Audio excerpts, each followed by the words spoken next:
अहो ऐका गंमत सांगतो खरी, आप्पा बसले गप्पांच्या तयारी, आजोबांच्या गोष्टी नवीन मसाला, हसून हसून पोटात दुखायला. चला ऐकूया आप्पांच्या गप्पा, आप्पांच्या गप्पा, आप्पांच्या गप्पा.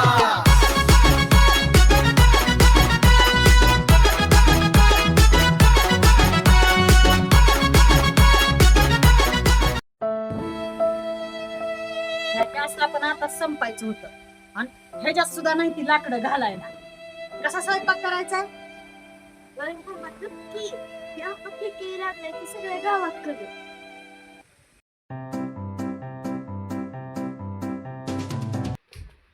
अशी बसली ती यांच्यात काय कोण गचकलं बिचकलं काय काय ग म्हणजे कसा काय गेला चांगला होता गेला प्याला बिला होता का रात्री.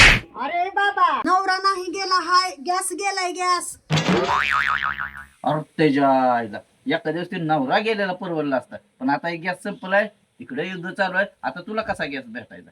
बसा बोंबल माझ तर म्हण नाही, मीच जातो तिकडं आणि युद्धच थांबवतो. अरे आप्या नावाप्रमाणेच कसा फेकायच, हा जसं आडनाव तसं गुण फेकाय निघायला इथं बसून मला. अहो मंदाबाई माझं आडनाव जरी फेके असलं तर मी एकही गोष्ट फेकत नाही, मी जे बोलतो ते खरंच बोलतो. जरी तुम्ही फेकत नसलाव ना, पण खोटेपणाचा डायरेक्ट बॉम्बच टाकताव, जसं त्या युद्धामध्ये टाकायले ती तसं.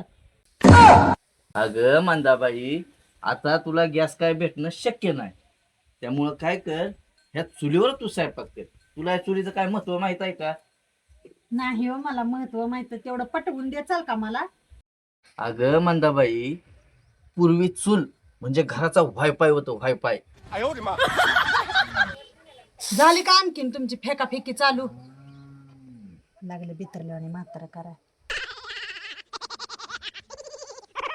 थांबा थांबा मी तुम्हाला काय करतो जरा इस काटून सांगतो. सांगा सांगा, मला पण जरा इसकाटूनच ऐकायचंय. हे बघा मंदाबाई पूर्वी चूल म्हणजे घराचा केंद्रबिंदू होता. हा सकाळ सकाळ आई उठायची, तिच्या त्या चुलीत लाकडं घालायची, ती चूल पेटवायची, मस्त गरम गरम भाकऱ्या थापायची, अख्खे घरातली माणसं येऊन त्या चुलीजवळ भाकरी खायची. आणि आताची लोक जिथं वायफाय फ्री मिळेल तिथं सगळी गोळा. आता कळालं मला तुम्ही वायफाय शब्द का वापरला. हे गप्पे, तू नको त्या म्हाताऱ्याच्या नादी लागू. हा अभ्यासावर ध्यान दे, जा अभ्यासाला बस जा. ती फेकताय म्हातारा आणि त्याच्या पाशीच बसली. ती बाद झालं ती वायफायचं कौतुक. ह्या चुलीमध्ये कुठनं लाकडं घालू का? तुझी 2 लाकडं घालायची त्याच्यामध्ये. का केला नाही काय मी चुलीवर स्वयंपाक? केलाय पूर्वी, लग्न झाल्यावर चुलीवरच स्वयंपाक करत होते. हो डोळा सगळी माझी फुटून खाली पडाय आले, ती चष्मा लागले ती त्या धुरामुळं. धुराचं काय करायचं? धुराचं सवय मुडली आता. काय दूर दूर दूर करायला लागली मध्ये. पूर्वी त्या धुरात सुद्धा प्रेम असायचं. धुरात प्रेम कसं आलंय? धुरात प्रेम जा घरी बायकोला जाऊन विचार जा, धुरात कसं स्वयंपाक करायचं असतंय ती कळतंय मग. हे बघा असं नाही, आमच्याही घरात चूल पेटवती आमची बायको. आमच्याही घरात एवढा धूर होतोय की पाहुणे रावळे शेजारची मध्ये ती अर्र काय घर आहे का धूरखाना. पण आमची बायको म्हणती धूर सहन करा आणि गरम गरम भाकरी खा. मग हाय का नाही त्यात प्रेम? एवढं वाक्य तेवढं आप्पा शहाणपणाचं बोललाव बघा. तर हाईच मी शहाणा. होय होय होय शहाणच हवा आप्पा.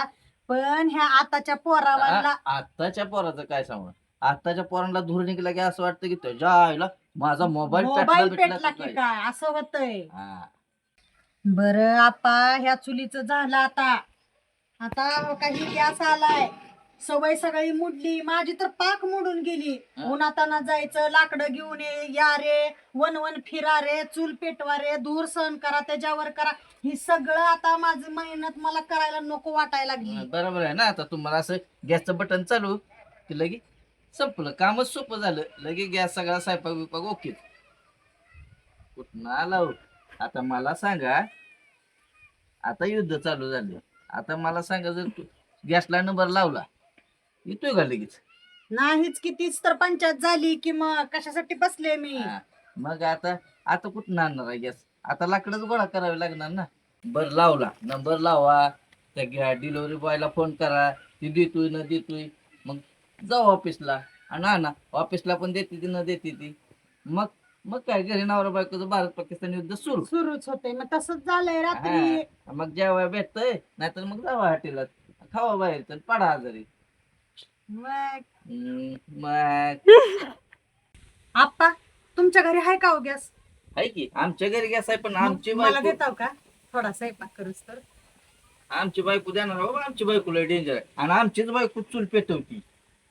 अजून अजून गॅस असून अजून चूल पेटवती. का? अहो चुलीवरची भाकरी हाटीला तर मिळते का बाई, ती चवच येईल. चुलीवरच्या भाकरी खाऊनच बॉडी बनवली काय की?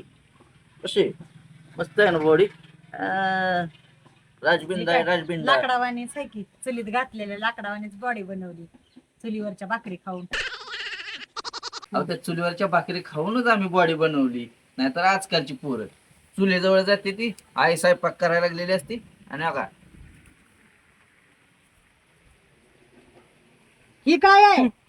असे सेल्फी काढते ती हो, आणि मग ती स्टेटसला ठेव किंवा कुठं सोशल मीडियावर टाक आणि कॅप्शन टाकली माय विलेज लाईफ.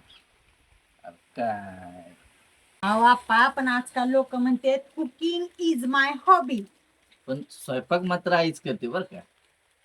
अहो आप्पा, आजकाल कोण गॅस बीस पेटवायची चूल पेटवायची कोण मेहनत घेत नाही, ती सरळ ऑनलाईन फूड मागवते. आणि जेवणाच्या टेबलवर भाकरीपेक्षा मोबाईलच जास्त असते. एकाच थोतार इकडं, एकाच थोतार इकडं, एक इकडं कुठं तर बघतय ते जेवणात ते आमटी सोबत खातय का त्या पाण्यासोबत खातय ही त्याची त्यांना सुद्धा कळत नाही. बरं आप्पा, चूल असू द्या नाहीतर गॅस असू द्या, महत्वाचं काय आहे? महत्वाची घरातली माणसं. मग आप्पा तुम्हाला काय आवडतंय दोन्हीतलं? मला दोन्हीही आवडते. गॅस म्हणजे एक सोय आणि चूल म्हणजे तर काय, चुलीनं प्रेमच वाढते. चूल म्हणजे प्रेम. मग यातलं योग्य काय आहे? सोय गॅसची ठेवा आणि प्रेम चुलीसारखं ठेवा. लक्षात ठेवा मंडळी, चूल असो किंवा गॅस, महत्वाचं म्हणजे घरातली सगळी माणसं एकत्र बसून जेवण. जेवण. हा बोल की ग. अरे त्याच्या गॅस संपलाय घरातला. आलो आलो आलो. कसं आहे आप्पा आता? हा, मला इथं गॅसचं लय लेक्चर मारत बसला होता, आता बसा चुलीमध्ये लाकडं घालत, डोळं फोडत दुरानं. हा